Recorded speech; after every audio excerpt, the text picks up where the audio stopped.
Hello friends, my name is Leigh and I create videos about photography as an art and as a lifestyle. Today, I have just arrived at Bryce Canyon. I have an entire bag full of gear, but the main thing that I am shooting with on this trip is the OM system OM-3. I was really excited to get my hands on this, and so far I'm loving it. No surprise there, I've loved all of the OM system gear. Anyway, I'm going to talk about this camera in this video and share lots of photos and videos from this trip. Let's start with the reasons that I chose to bring this camera and this system. Really, I'm using the OM-5 right now to film myself. Why did I choose this system to bring on this trip? And there are really two main reasons. Before I get to those reasons, image quality is great. Specifications are great. We'll talk a little more about specs later, but the specifications leave nothing to be desired here. The lenses leave nothing to be desired here. Everything is really good. But there are two main reasons, like I said, that I wanted to bring this system with me. One is that it is well weather sealed. And when I was planning this trip, it looked like it was going to be maybe some rain on and off, maybe some thunderstorms. So I wanted to have a system that would be okay in the rain. And then the second main reason that I chose to bring this system is that it is compact and lightweight. I brought several lenses and bodies and extra tidbits in this Atlas Athlete Pack, and I'm going to be able to carry everything that I want to around with me down and out of the canyon and all through the trails without causing me any, trouble. I have some back issues, as many of you know, so having the lighter weight system is perfect for me for a trip like this where I'm going to be hiking miles and miles every day. It wasn't the best lighting the afternoon I arrived, but after being in the car all day, it was good to get out onto the rim trail and start getting to know the camera beyond the settings that I adjusted prior to packing up for the trip. When I pick up a new camera, I make sure the photo and video settings are what I like. For example, I made sure to record the images in RAW and I adjusted the autofocus settings. And I make sure I understand the controls, like how the function buttons are set, and I even changed them if I want to. In this case, I wanted the function button on the top of the camera to act as an ISO button. And then I tucked myself in early so I could get up and out of my campsite for an early morning hike.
Good morning, friends. I am on the Queen's Garden Trail and I am going to continue heading down the Queen's Garden Trail and head up Wall Street, I think. We'll get there in a minute. So far the hike has been beautiful. It was a little chilly this morning pre-sunrise, but things have warmed up a little bit so that I'm quite comfortable. It's a nice breezy morning too. I just made use of the CP button. That stands for the computational features of the camera. That's one of OM Systems' specialties, is that they have certain computational features in the camera, like focus stacking or like high resolution image. And what I just used it for is to get to the high resolution image really quickly. You can press the CP button and then scroll through to get to the different features, focus stacking, multiple exposure, things like that. And I used it for a high resolution image, and I was able to, without going into the menus, just really quickly hit one button, and then I was able to take the shot. The OM-3 has a 20 megapixel sensor, but the high-resolution raw image that you get in handheld mode, like I was using, provides you with a 50 megapixel image. And speaking of the technology in the camera, another feature I appreciated this morning was the in-body image stabilization, because it was so dark when I started the hike. It has up to 7.5 stops of stabilization. I used manual exposure, chose the widest aperture available on the lens, which was f4, and I brought my shutter speed down to as low as 1/2 second, so I could keep my ISO sensitivity down. Because of the IBIS, I maintained a sharp image without any motion blur.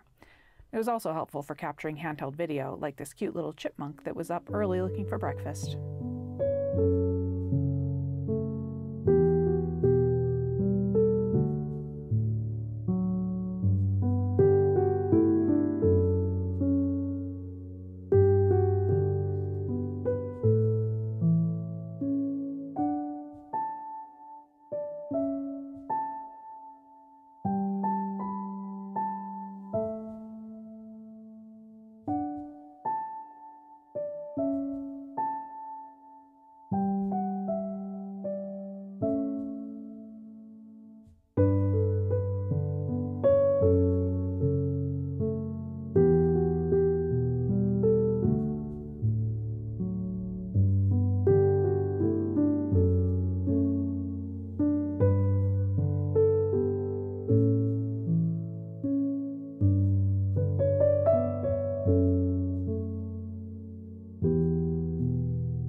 That was a lovely hike, but I am definitely glad to be done with it. It was a tough hike out of the canyon. I hiked down Queen's Garden, as you saw, but then I hiked up Wall Street, which is just a 1/2 mile of switchbacks, just back, forth, back, forth, back, forth, back, forth, back and forth, up to the top of the canyon. So on the way back, I stopped and treated myself to a hot coffee at the general store, and I'm going to have my second breakfast, which will be some granola bites dipped in peanut butter. I think this is going to be a good combination. But I wanted to talk to you real quick about the design language of the OM-3 before we move any further in this video and on this trip. It is a throwback. They were taking the design cues from the OM-1 35mm film camera that was made many, many years ago. And that is what it reminded me of. Sorry, I'm in a busy campsite. RVs are starting up around me. Anyway, the first thing that I thought of when I saw the OM-3 in person and I was able to hold it in my hands was, oh my gosh, this reminds me of my favorite film camera, the Nikon FM3A.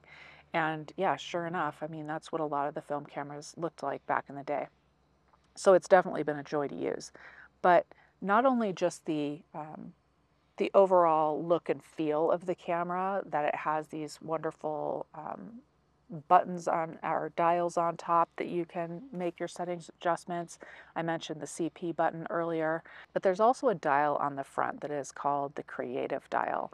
You're able to move from different color profiles. Color profiles that are more like film stock kind of looking, and as well as monochrome. And the thing that's kind of cool about that is that it kind of puts some ceremony back into choosing the look of your images, kind of how you used to choose the look of your images with your film, and you would load your film into your camera. That's kind of the idea here with this dial. You can turn the dial kind of to decide how you're going to shoot for now. So today I think I am going to choose one of the profiles and stick with it for the rest of the day. I chose the Pop Art 2 color profile, which provides a film-like look. This one reminds me of Kodak Ultra Max, where the shadows are very dark and the colors are highly saturated. I really enjoyed shooting this way for the rest of the day as I was hiding in the shade of my campsite and exploring the visitor center. Well, I woke up sick this morning. I skipped sunrise. I laid around, took a nap, blew my nose a lot, and then I caffeinated. I caffeinated so that we can head out for sunset. I'm charging the car right now in Bryce Canyon City, but we're gonna drive out to Rainbow Point for sunset. It seems like the best place for sunset at this time of year. And maybe we'll stop at a few places along the way and I can show you all of the photography gear that I brought, because I haven't done that yet. And I brought several bodies and lenses. I enjoyed shooting in JPEG with the color profiles yesterday so much that I chose a monochrome profile for this afternoon, the Mono 4 profile, which is low contrast. I often like a high contrast monochrome image, but with the canyon already being so high contrast with the harsh afternoon sun, I thought going the other way, lower contrast, would be fun. So that's what I did. I made my way through the park, stopping at a few viewpoints to capture these vintage-looking JPEG images. I also did something a little bit different with the lens I chose. I will often use a wide-angle lens for landscapes, but I opted to use the 20mm f1.4 lens, which provided me with a full-frame effective focal length of 40mm. I loved it. Sometimes when you have such a broad landscape, it's fun to narrow your field of view to capture bits and pieces of the scene. Let's finally look at the gear that I brought. I chose the OM-3, obviously, and you can see the 20mm f1.4 lens on it here. I really liked this combination. I brought the 45mm f1.2, which, if I had used it at all, would have provided me with a 90mm effective focal length. I brought a wide-angle prime lens, the TT Artisan 10mm f2, which I only brought out once on that first afternoon for a few shots, but I do like this lens.